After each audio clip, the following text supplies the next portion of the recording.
Welcome to the Ripple Effect Martial Arts Podcast.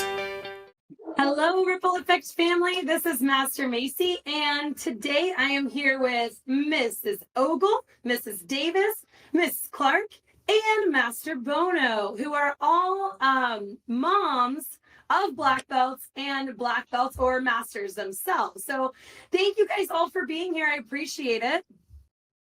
I know we're recording this a little early, but happy Mother's Day. When this goes out, this is going to be at Mother's Day time. So happy early Mother's Day for now for all of you guys and to all the moms listening. Okay, I'm going to just go ahead and get started. I'm going to ask, we already talked about this a little bit, but I'm going to ask each one of you guys a question. And for everybody else, if you want to answer it too, you're more than welcome to. All right, so Mrs. Ogle, first, why don't you tell me a little bit about your family, because your whole family trains together. So let's start with that. So we started because our youngest, so we're a combined family. My husband has 2 daughters and I have a son. My son was interested in so he had tried basketball, he had tried soccer, and nothing really stuck. And then after school program came to his school and he was really interested, and that's just kind of where it started. So it's been like, for us, the biggest thing is it's really helped us as a blended family. And just watching, the biggest thing is you have, a goal that's the same. And so being able to work as a family, when a combined family, there's a lot of growing pains that go behind that. And so I think for us, the biggest thing with martial arts is it brought us way closer together. And we all trained together up until 3rd degree. And then our 2 kids has been kind of doing their own thing now. Trinity, she is in the Air Force. Mr. DiClemente is actually coming back to martial arts, and I would suspect that he's going to start training again and testing again. And then me and my husband are actually en route for our 4th degrees in May. So we are continue training.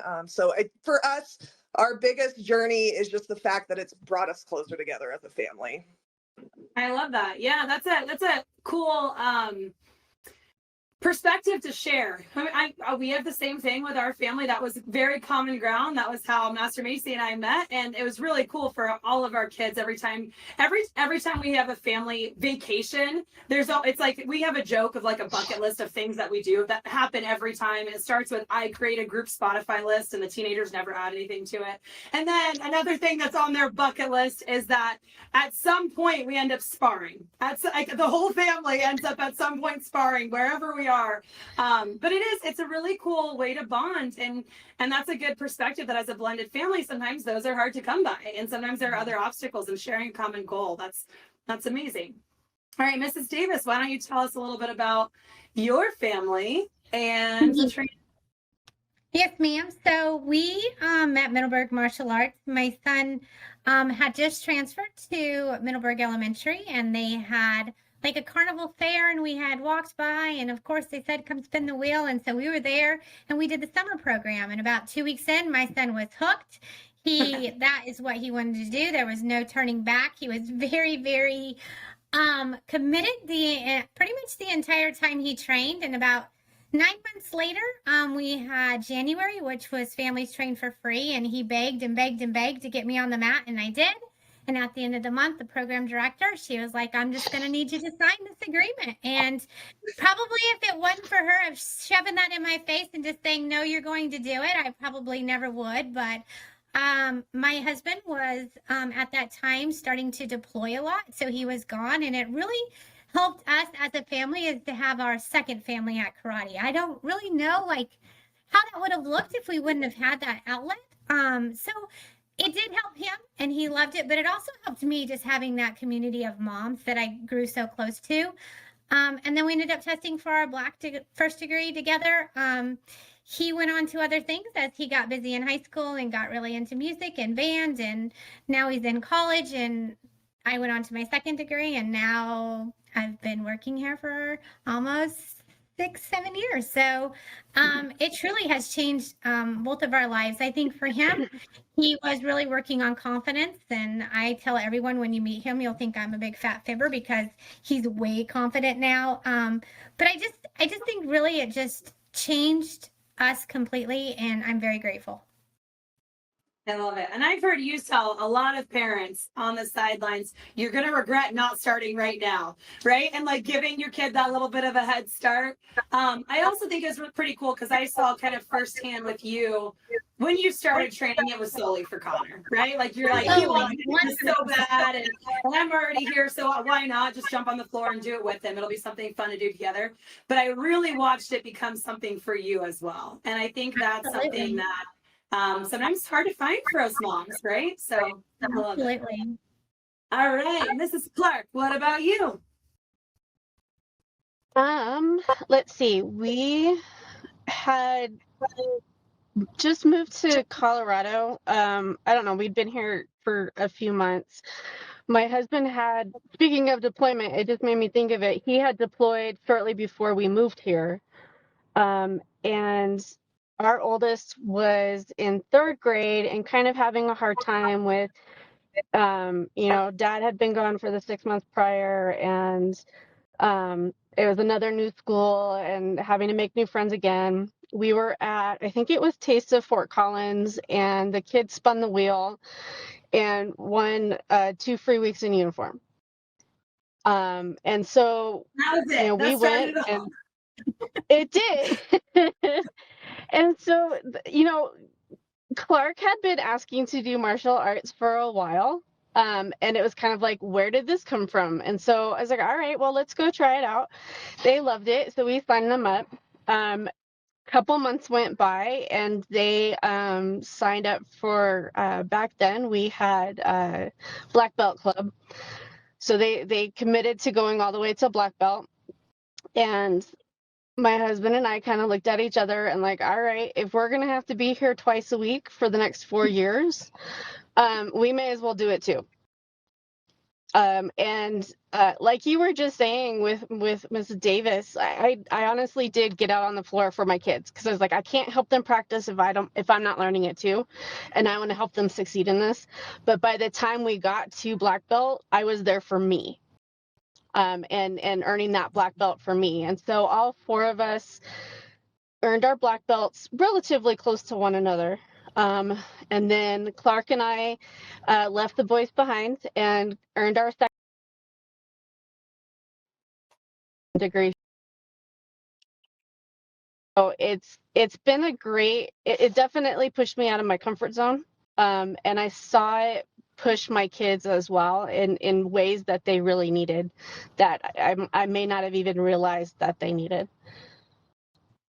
I love that phrase, left the boys behind. Left the boys behind. We did. We were waiting. We all 4 of us kind of stopped for a little bit because we're like, all right, after all those prep cycles, we need a break. And Clark was teaching, and both of us were kind of like, all right, we're going to start going to progress checks because we want to get our second degree. And when y'all are ready, come join us. I love it. I love it. Tell us a little bit about what it was like maybe, so a lot of us, we were just saying with Mrs. Davis, parents wanting to start at the beginning, right when their kids start, but sometimes there are benefits of not testing together. Can you speak to any of those? I can, because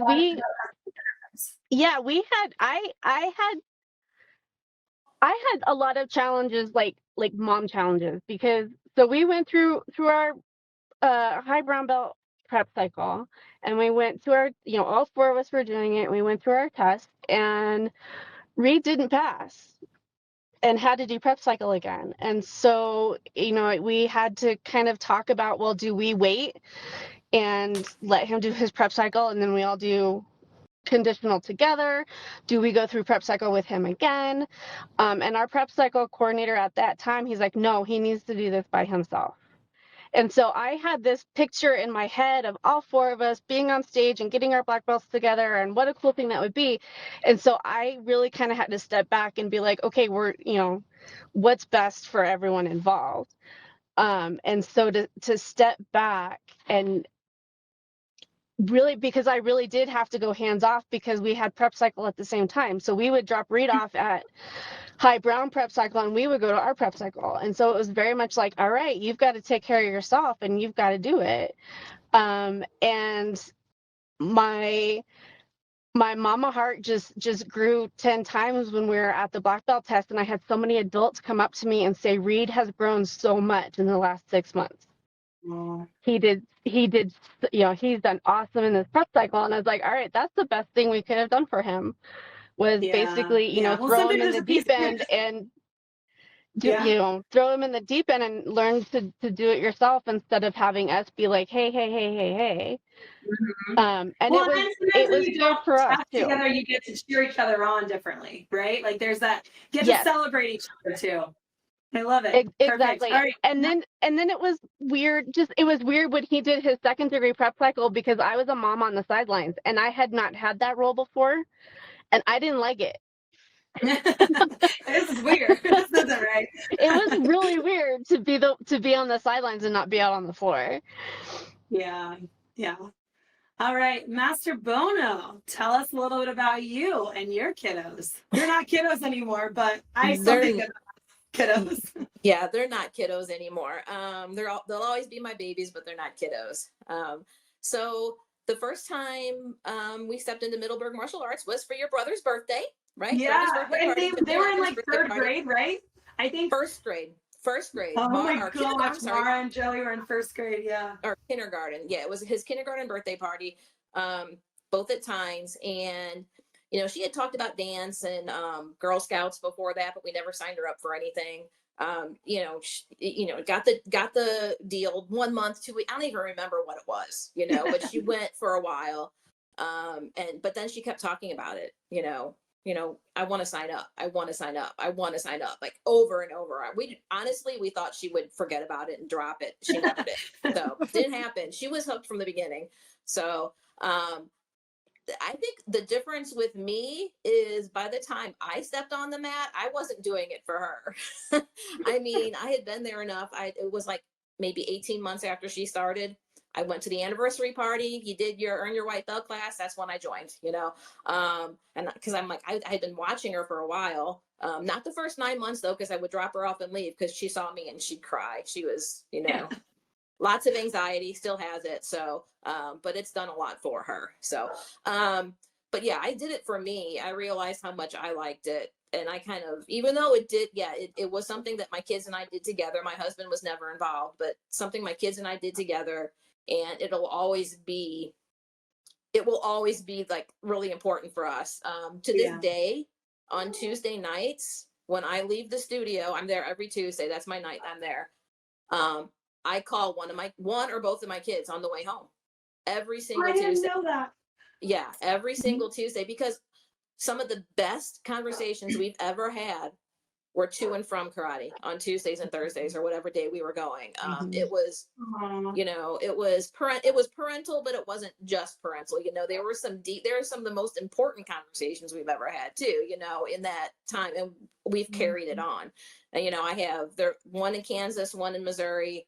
I'm in Florida, but I call one or the other, sometimes both of them at the same time, on the way home. So it's definitely, it's in our souls, I guess, for me and Mara, especially. For Strider, he's younger. He was a baby when Mara started. He was absolutely a baby. Yeah, he was in stroller. Yeah. He was literally... So I was trying to think about that. By the time we were able to go and stay and watch her, he was all over the place playing with the Lego table you guys used to have there. Yeah.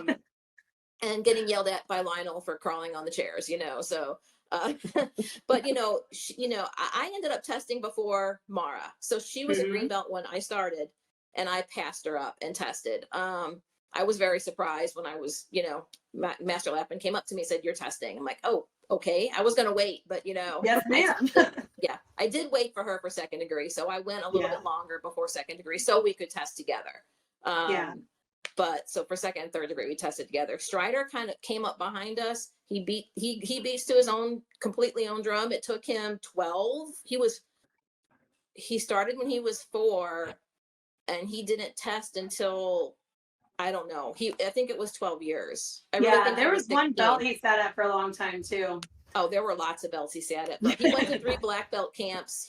Over a 5-year period before he was a black belt. So Yeah. so He was yeah, very well prepared when he was ready though. And you know, I think a lot of what you guys are saying, and this is one of those things that you don't think of, but when you train also, and I can speak for myself and probably every one of you have had this, but like to me, it's the hardest class to teach when I have one of my kids in the class. Right? Oh my because God, yeah. you see them and you're like, I know what. I remember one time my mom, there were only a couple times where I got her as a judge in a tournament or on a test, and I was like, no, because I would see everybody's score and hers would be down here, and I was like, thanks, Mom. She's like, well, I know you're capable of better. Right? So there's that piece of like, we always know what our kids are capable of, or what, and so it's hard sometimes to let go of that and trust the process and trust the other instructors as much as we know they know what they're doing and they're great at what they're doing. It's hard sometimes as a parent to say they know what the best thing is, and if they say my kid's ready to test, or they say I'm ready to test, or they say we're not ready to test, then that's at the end of the day going to be the best feedback. So that's great to hear from both of you guys. Actually, one of the things I want to ask, so Master Bono, I'll ask you this. Were there any specific conversations that came to mind? And if anybody else can think of any, but maybe something like, I know for me personally, like we'll be in class and whatever was brought up during mat chat, we start talking about it on the way home, or maybe it's the word of the month, or just some life skill or some lesson that was talked about in class that became maybe a parenting moment or a really powerful conversation. Can you think of any particular situations that stand out, Master Bono? I actually just had a conversation with Mara a couple weeks ago, and she told me she attributes her confidence. This was huge for me because she never really came out like this before. All her confidence, her ability to talk to people, to teach, which she is actually teaching classes in a college now. She's a librarian at a university, but all to martial arts and just the general life skills and things that she learned through, and I'm not talking about being a practitioner. I'm talking about the gold meetings, and you said like the mat chats and the projects and everything else that went into it, and her teaching. And it was the first time she was asked just to lead a class, she cried. I mean, this is how she was, but she attributes so much of her success in life to martial arts and to the studio. So I can't like narrow it down to one, but that's a pretty powerful one. Yeah. And this was just a couple weeks ago that she told me, because I was talking, after I did the gold meeting, I did the last gold meeting on perseverance, and she said, call me and tell me how it went, because I told her about the goldfish. I told her what I was going to do, and she was all excited about it. And she's like, call me and tell me how it went. And that's when she told me that. And it was just, and Strider said the same thing. I'll tell you now, he does not like teaching, but you would not know it when he's on the mat. No, he's an amazing instructor. He's capable of it, for sure. Yeah, and so now he actually is teaching he is in president of the space program there in the University of Missouri, where they go to rocket launches a couple times a year, build their own rockets and launch them in competition. But they also have a STEM program where they bring elementary school kids in like every quarter, and he started doing that, and he does it all the time. And I don't know how he does it, because he'll say, every hour the kids get a little worse because it gets later in the day, so and he'll say that, but his ability to do that and to have that experience is because of what he's experienced in martial arts. That's and with this group. Yeah. So. Well, though and it's not just he's like, oh, I can push through and I can just stomach it and I can do it. He's great at it. He connects with people really well. He's very charismatic, and he has so many skills that really help people learn. Like, he's really good at recognizing what somebody needs and helping them learn in that way. So that's really cool to hear that they're both of them are teaching in their own capacities now. That's awesome. Yes. Yep. So Strider's the one that pulled Lionel on the mat to spar one night when he hadn't been training. And I've heard him say that. He said if he didn't if he didn't pull me on the mat, I don't know if I would have like gotten really back into it or not. I just don't know. But Mhm. that was the catalyst at that time. So Yeah. he does. Well, and He seems to, yeah. he almost jumps into class every time he's on break and comes to visit. Like He I does. love every time I get to happen to be there when he's there and get to see him. And I think that's really cool. Yeah. Even though he's not training consistently, he'll jump in every opportunity Yep. he has. So that's pretty Absolutely. awesome. Okay, Mrs. Ogle, can you think of a moment, either yours or one of the kids or your husband's, that made you feel especially proud as a mom? Anything stand out in particular? Well, just the fact that both of the kids applied everything they learned in their everyday life. Like my son became kind of the bully patrol in his elementary school. I love that. Yeah, just like sticking up for kids that were being picked on. And then, with Trinity, she's doing amazing in the Air Force. And I think that, I mean, this whole process, she has pretty severe ADHD, and there's just so many proud moments. I mean, I think just us doing it together as a team. I think where we are as a family, and how close, because me and Trinity had a pretty, oil and water kind of relationship. She was the baby on the side, and then we had, my son now is the baby. So there was a lot of growing pains when it came to that. So just watching her break through the anger, and the resentment, and ultimately we have the most rock solid relationship now. So I would say that's probably one of my biggest, proudest moment, is just the humans that they've become. Yeah. And this is just a way of life, and it's going to stick with them forever. I mean, I have one that's coming back, so I'm hoping that he's going to start I know, training. I'm so excited. Yeah. Get all of them back. Yep. I know, right? That's the goal. Yep.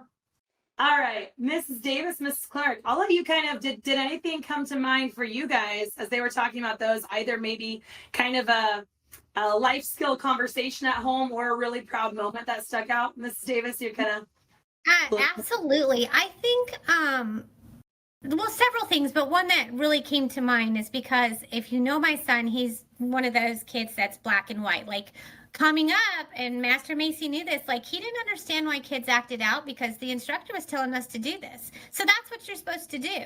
well, I mean, never. He's like, who would possibly do that? Absolutely. He's not so much like that now, but coming up, I can remember one time he said the word crap. I don't know if I could say that here, but I just did. And he was washing his mouth out with soap at home because that was a bad word. That's just how my kid was coming up. So when he started teaching CIT at the time, it was hard for him because he didn't understand that, there's some kids that have superpowers. There are kids that learn differently. They're, all walks of life. And I think for him, that was the main thing he learned. Was patience. But also just to know that everyone is different and that's okay. And I think he did a really good job, like showing compassion after he learned that. And I was super proud of him. He was 14, 15 years old and he was starting to teach and make his own money. And the kids started looking up to him. Like we looked up to the teenagers. And I always tell this story. The very first time we went to class, I asked some of the moms, I was like, oh, this is cool. Where are the instructors? And they're like, oh, no, that's them. And in my mind, thank God I didn't say it out loud. I was like, I'm paying a lot of money for 15-year-olds to teach my son. But after 2 weeks, I was like, if my son acts like that at 14, 15 years old, I'm never leaving this place. And he did. It was like that full circle. So just to see him grow in that aspect of it, to be young and to understand, like people learn differently and we are all different. I think as a parent, that's a really cool thing for your child to learn really young. Well, and now he's at the point he's going into the workforce. He's at different jobs and working with different people, different managers, different coworkers, and that's a skill that definitely is valuable to have as you're working with all different walks of people, right? Especially when you're that type of person like he is. Like, if you're told not to do this, he just didn't ever understand, like, why are they doing this? We're not supposed to,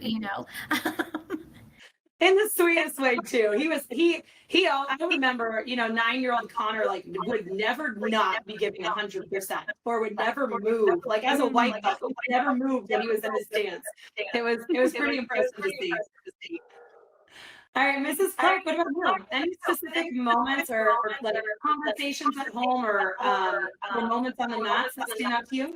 Um, yeah, I definitely want to echo what's already been said.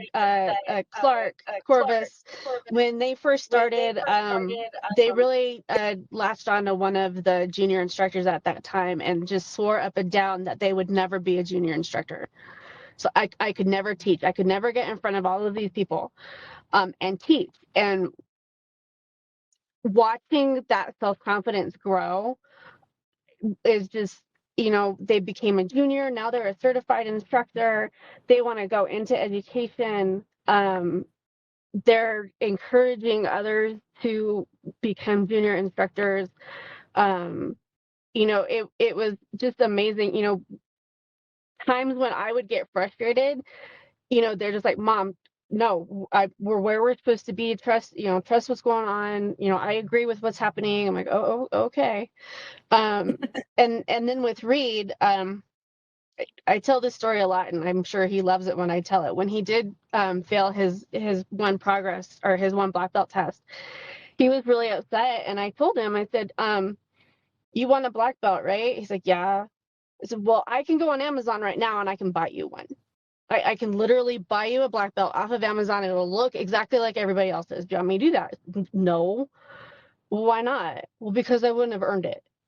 I'm like, okay, exactly. And now he's taking, he hasn't trained in a while because he's so busy taking a lot of the life skills he's learned, the commitment and dedication kind of things that he's learned, and applying it to other passions in his life, marching band and robotics. And times when I'm like, do you really need to go to robotics today? Because are you doing anything? No, I need to go. I need to go in case they need me there, in case they need something from me. I told them I would be there on these days, and I'm going to be there on these days. I'm like, dude, you're 16. What 16-year-old is saying things like that rather than, well, I could be at home playing video games. Yeah. Rather than sitting here watching other people do that. And so to see them take these skills that as parents, we try to instill a lot of this stuff, and it hits different when it's coming from their peers. They learn. Mrs. Davis, I kind of had the same thought of like, there's kids out there teaching, and I see parents even now coming in and they're like, how old is that instructor? He's only 17. Why? Is there an adult here? Like, there's adults here, but trust me, he's the one you want out there teaching that class. Yeah. And then, having parents come up to me and say, oh my gosh, we love Clark's classes. They're so good at teaching. Or have other adults come up to me and be like, Reed is so, he's so dedicated, and he's a great team leader, and he supports everybody. I love it when people do that, because a lot of times they'll be like, oh yeah, I know your kid, and it's like, wait, why? Is that a good I know your kid, or is that it's nice to be like, oh no. I did not get an opportunity to know Corvus younger, like at the point where they didn't want to be a junior instructor, but I did just watch an evaluation class that Corvus just taught, and I would have never guessed that. There's like, right? You'd never know.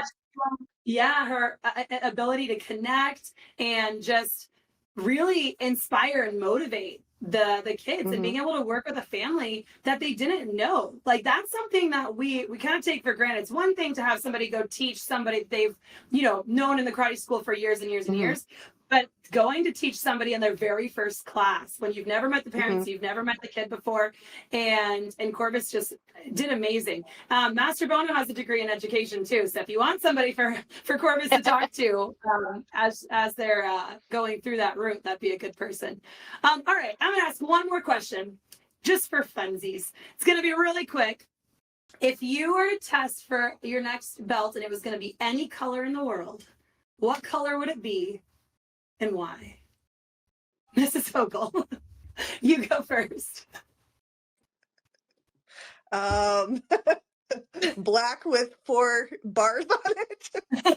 All right, because you're already there. That's a good job. All right, Mrs. Clark, what about you? What color would your belt be? I really enjoyed my second degree test. I felt the most confident. I felt the most in shape. And I felt I think as an adult, I know I do, and my husband kind of feels the same way sometimes. I don't want a pity belt. Like, I don't want to be given a belt just, well, you're an adult and yeah, we know you know this stuff. Like, no, I want you to expect the same thing from me that you expect from the rest of my team. And I felt like I was able to give that. And it was just, that was just kind of when I felt best in my skin, I think.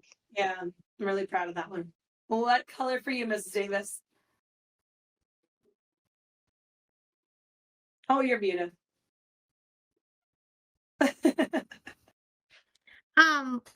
Well, I would like to get my third degree. Yes. It's been a little bit of a longer journey for me, but that's okay because I'm not going anywhere. So that is my goal. But if I had any color belt, it'd be green because everyone knows my favorite color is green. Green's your favorite color. Green's my favorite I love color. it. If you could be black belt green, that would be great. Yeah, maybe. Master Bono, what about you? Yeah, I mean, definitely going for 5th eventually. I'm not as ready, I don't think, as you are, Master Macy. But we'll see.